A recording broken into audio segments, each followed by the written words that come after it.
पत्थर बेचने वाले की किस्मत।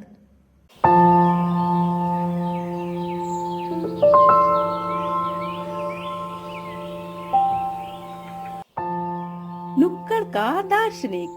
शहर के सबसे व्यस्त क्रांति चौराहे पर, जहां जमीन सिर्फ गाड़ियों के हॉर्न और धुएं से जानी जाती थी, वहीं एक छोटा सा हिस्सा था जो शांति का प्रतीक था। रमेश की पत्थरों की दुकान थी। यह दुकान नहीं बल्कि जमीन पर करीने से सजे हुए अनगढ़ पत्थरों का एक संग्रहालय था। रमेश 40 की दहलीज पर खड़ा धूप में तपकर एक चट्टान जैसा दिखाई देता था। उसके हाथ कठोर थे पर आंखें हमेशा शांत रहती थी। रमेश के पड़ोस में सुंदर नर्सरी के मालिक सुंदरलाल थे।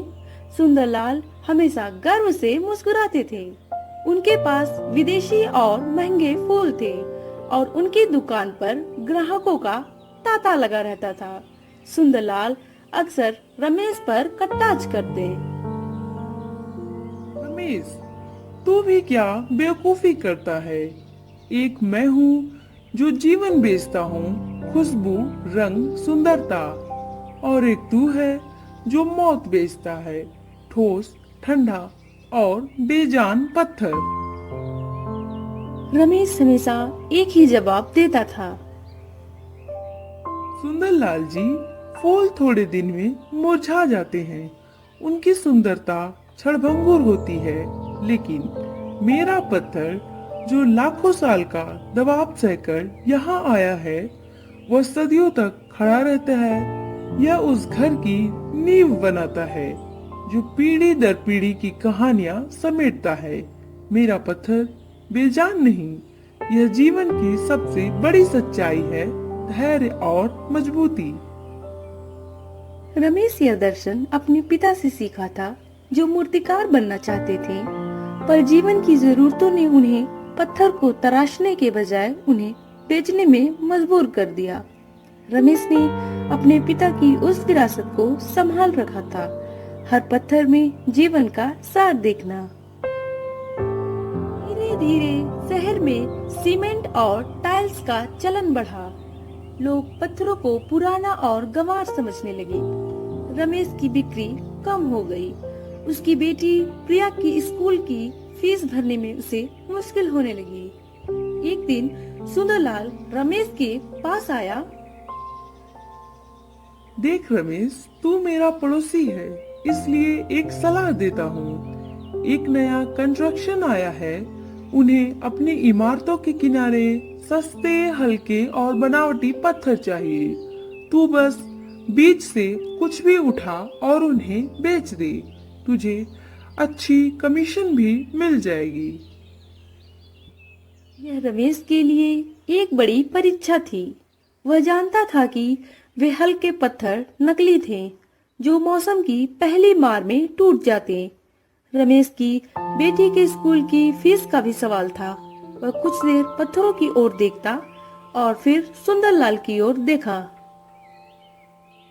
माफ करना सुंदरलाल जी, मेरे पिता ने मुझे सिखाया है कि पत्थर बेचने से पहले उसे नमस्ते करना चाहिए। मैं नकली पत्थर को नमस्ते नहीं कर सकता। मैं कुछ भी बेच सकता हूँ, लेकिन अपने ग्राहक को धोखा और अपने नाम पर बट्टा नहीं बेच सकता। मेरे पत्थर धीमे बिकेंगे, पर वे खरीदने वालों को धोखा नहीं देंगे। अपने उसूलों के साथ भूखा मर रमेश। सुंदरलाल हंसते हुए चले गए। इसी बीच रवि खन्ना, जो शहर के सबसे प्रतिष्ठित और जुनूनी बिल्डर थे, एक बड़े प्रोजेक्ट की असफलता से जूझ रहे थे। उन्होंने हर चीज परिपूर्ण चाही थी, लेकिन उसकी नींव में छोटी छोटी कमियां के कारण पूरी इमारत डगमगा गई थी। वह हताश होकर एक नई परियोजना के लिए पत्थर ढूंढ रहे थे। रवि की कार रमेश की दुकान के पास रुकी। वह गुस्से और निराशा से भरे थे। रवि ने चिल्लाकर कहा, मुझे सबसे मजबूत पत्थर चाहिए जो कभी न टूटे। सब टूट गया।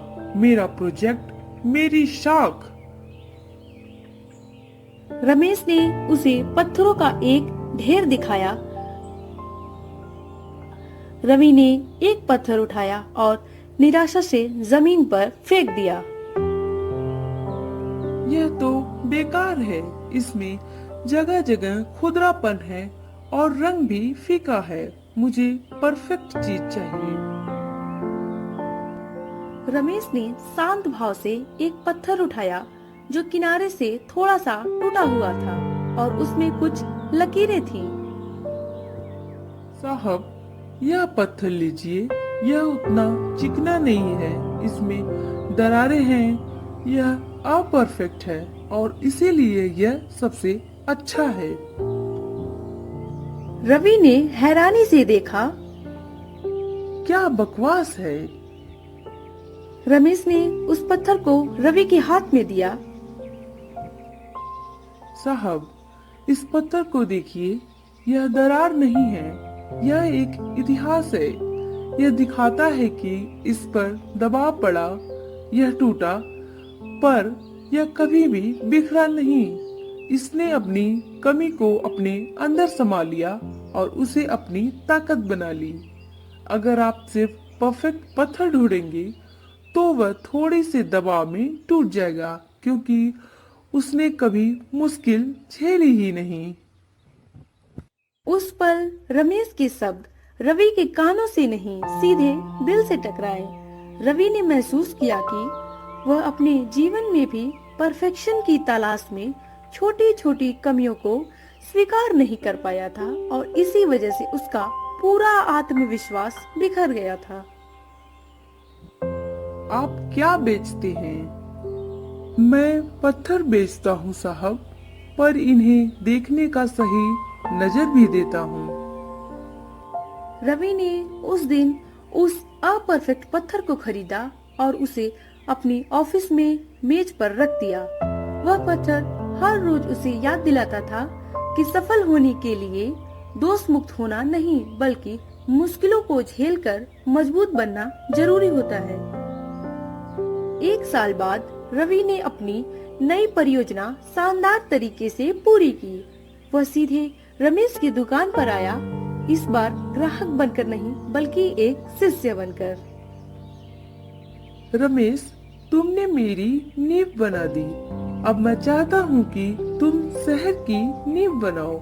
रमेश, तुम पत्थरों के बीच बैठकर भी जीवन की सुंदरता देखते हो। मैंने तुमसे सीखा है कि हर चीज की अपनी एक जगह और अपना एक मूल्य होता है। रवि ने रमेश को एक नया विचार दिया। रमेश, तुम इन पत्थरों को सजावट के लिए क्यों नहीं बेचते? इन्हें थोड़ा सा तराश कर पॉलिश करके ये कलाकृतियाँ बन जाएंगे।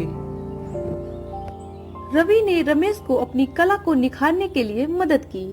रमेश ने अपनी दुकान का नाम बदलकर रमेश दर्शन के पत्थर रखा। उसने पत्थरों को इस तरह से पॉलिश करना शुरू किया कि उनकी प्राकृतिक नसों और कमियों को छुपाया नहीं बल्कि उभारा जाए। इस पत्थर पर हर छोटी छोटी सी पर्ची दी जाती थी जिस पर लिखा था धैर्य, मजबूती और जीवन की अपरिपूर्ण सुंदरता का प्रतीक।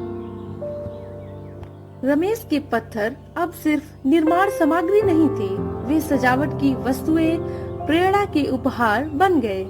सुंदरलाल की फूलों की दुकान अभी भी अच्छी चल रही थी, लेकिन लोग रमेश के पास स्थायित्व और विचार खरीदने आते थे।